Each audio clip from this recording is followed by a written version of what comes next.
Mahomet, Tragedie by Voltaire, Act 5, Scene 4. Mahomet, Omar, Ali, and his party one side, and the people on the other, Palmyra in the middle. Side said, "Avenge my father, seize the traitor." Mahomet said, "People, born to obey me, listen to your master." Side said, "Hear not the monster, follow me." He comes forward a little and then staggers.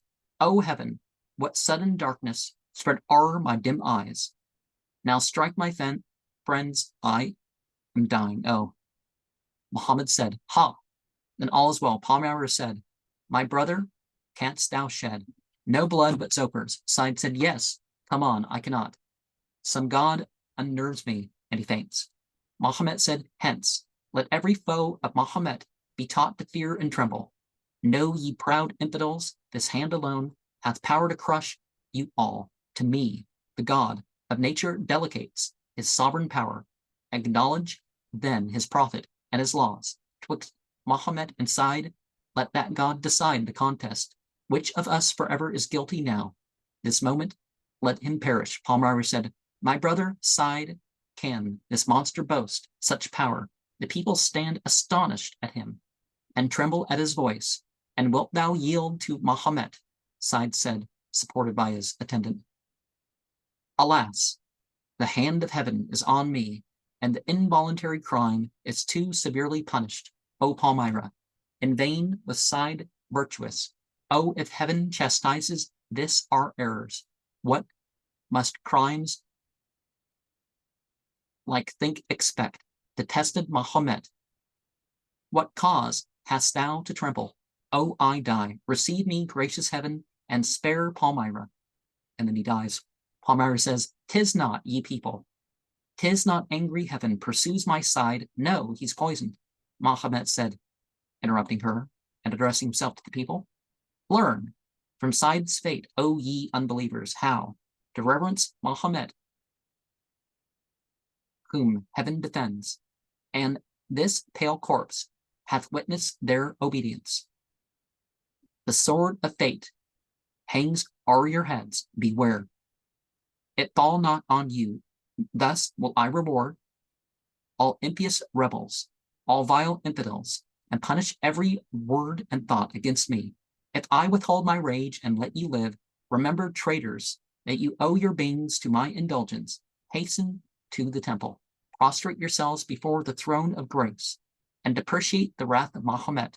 The people retire. Palmyra said, "Oh, stay and hear me, people. The barbarian poisoned my brother, monster raised by crimes, to empire thus, and deified by guilt.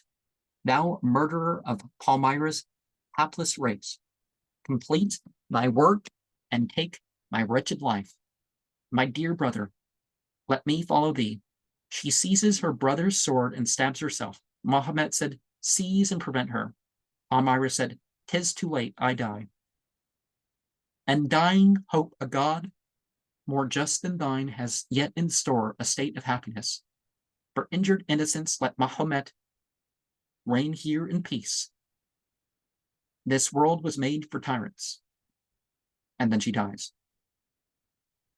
Mahomet replied, "She's gone, she's lost. My only dear reward I wish to keep of all my crimes in vain. I fought and conquered. Mahomet is wretched. Without Palmyra, conscious, now I feel thee, and feel that thou canst rive the guilty heart. O thou eternal God, whom I have wronged, braved and blasphemed, O thou whom yet I fear, behold me self-condemned, behold me wretched, even whilst the world adores me. Vain was all my boasted power, I have deceived mankind. But how shall I impose on my own heart? A murdered father and two guiltless children must be avenged. Come, ye unhappy victims, and end me quickly. Omar, we must strive to hide the shameful weakness, save my glory, and let me reign o'er a deluded world. For Mahomet depends on fraud alone, and to be worshipped never must be known." And then that ends the fifth and last act. And I can't help but some of that blends into the fact that Was it Zayd? Zayd wanted to divorce his wife, and Muhammad tried to keep the marriage together. And when it wasn't, he was given permission to marry, his who was his guardian. Muhammad was the guardian of Said. Adopted is not the right word in the Islamic context, because it's not he's as their father, because it doesn't change the inheritance and all that other stuff, and you continue calling people by who their parents were and all that. And Mahomet, because so much of this is not fitting in reference to Muhammad.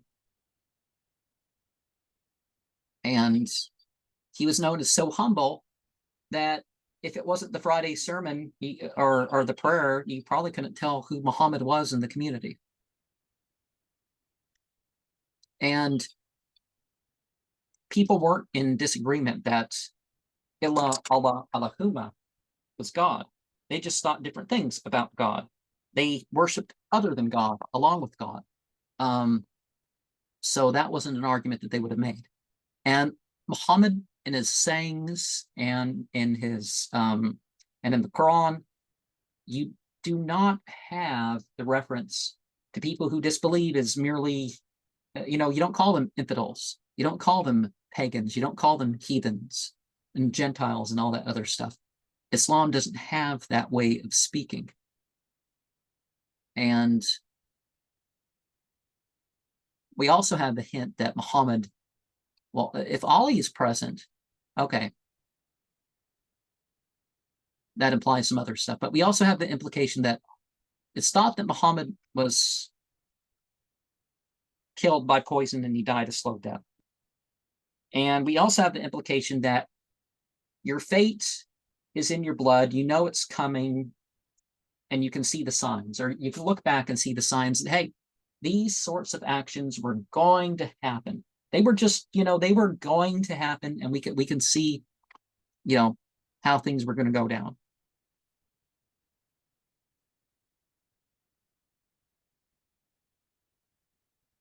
And I'm